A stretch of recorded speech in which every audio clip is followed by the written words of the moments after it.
जरा, कौन इतना दरवाजा पीट रहा है? अरे किसे क्या हो गया है? लगातार दरवाजा धड़ाधड़ पीटता जा रहा है। देखती हूँ मम्मी, पता नहीं सुबह सुबह कौन आ गया। बहू दरवाजा खोलती है तो देखती है कि बाहर एक लड़का खड़ा था। थोड़ा गुस्से में था। अरे मैडम, आपकी ऑनलाइन शॉपिंग ने परेशान कर रखा है। बार बार आप अपना सामान वापस लौटाती हैं। कभी एक बार में सामान आता ही नहीं। अरे कैसे बात कर रहे हो? मैं कंपनी को फोन करती हूँ। तुम्हें नहीं आना तो मत आओ, कोई और आ जाएगा। इसमें गुस्सा होने वाली कौन सी बात है? अरे बहू, क्या हुआ? किससे बहस हो रही है? कुछ नहीं मम्मी, वो ऑनलाइन वाला लड़का आया है, उसी से बात कर रही हूँ। देखो भैया, ये सामान वापस नहीं लेना है तो मत लो, लेकिन हंगामा मत करो। अरे कोई बात नहीं, लाओ आप पैकेट। मेरा तो ये काम ही है, बस थोड़ा गुस्सा आ गया था। बहू अंदर जाती है और पैकेट लेकर बाहर आती है, लेकिन तब तक लड़का वापस जा चुका था। बहू को समझ में नहीं आया कि हुआ क्या। वो अंदर जाती है तो किचन में काम में लग जाती है। अरे बहू, तुम्हें ऑफिस नहीं जाना क्या?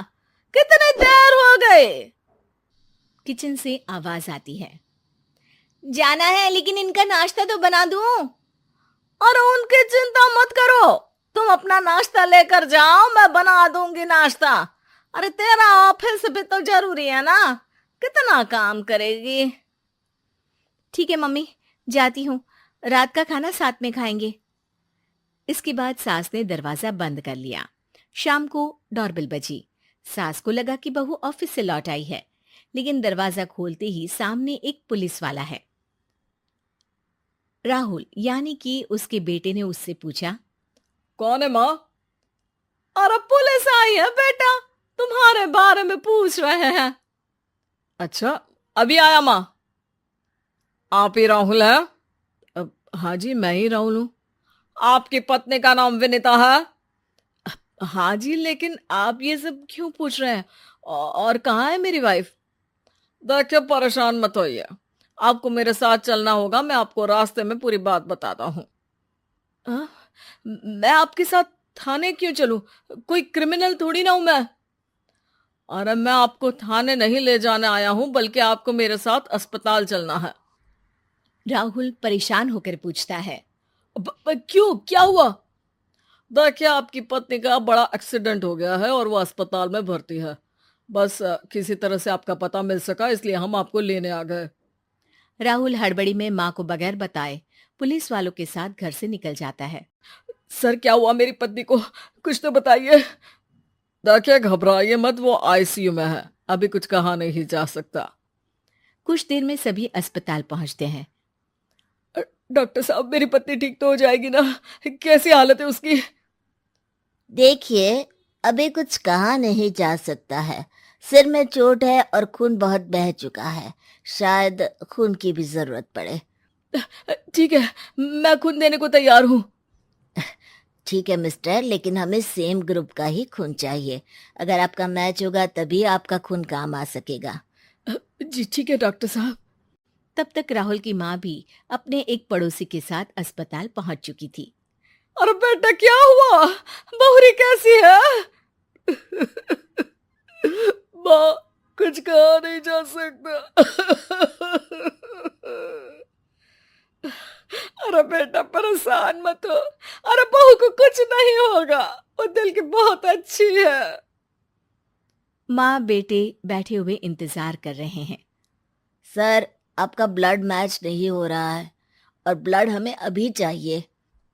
अरे बेटा, डॉक्टर साहब से बोलो ना, मेरा ब्लड ले ले। अरे माँ, आपकी उम्र हो चुकी है, आपका खून कैसे ले सकते हैं? अरे बेटा, वो बहू कम मेरी बेटी ज्यादा है।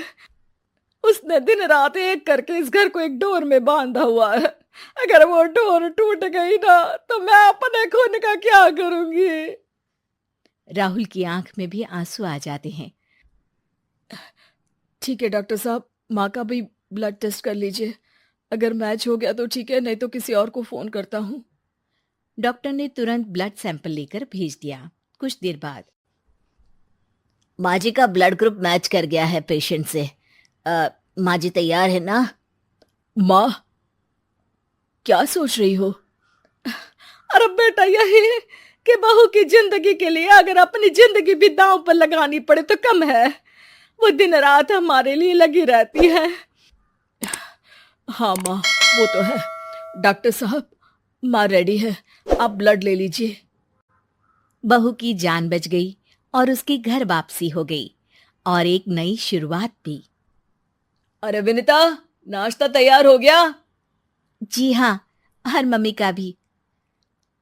पहले मम्मी खा ले, उसके बाद हम खाएंगे। अरे तुम माँ की चमची हो क्या? राहुल, मेरी माँ के जाने के बाद उन्होंने ही मेरा माँ की तरह ख्याल रखा है, और उस रात उन्होंने खून नहीं दिया होता तो शायद आज मैं जिंदा भी नहीं होती। इतना तो माँ के लिए बनता ही है ना।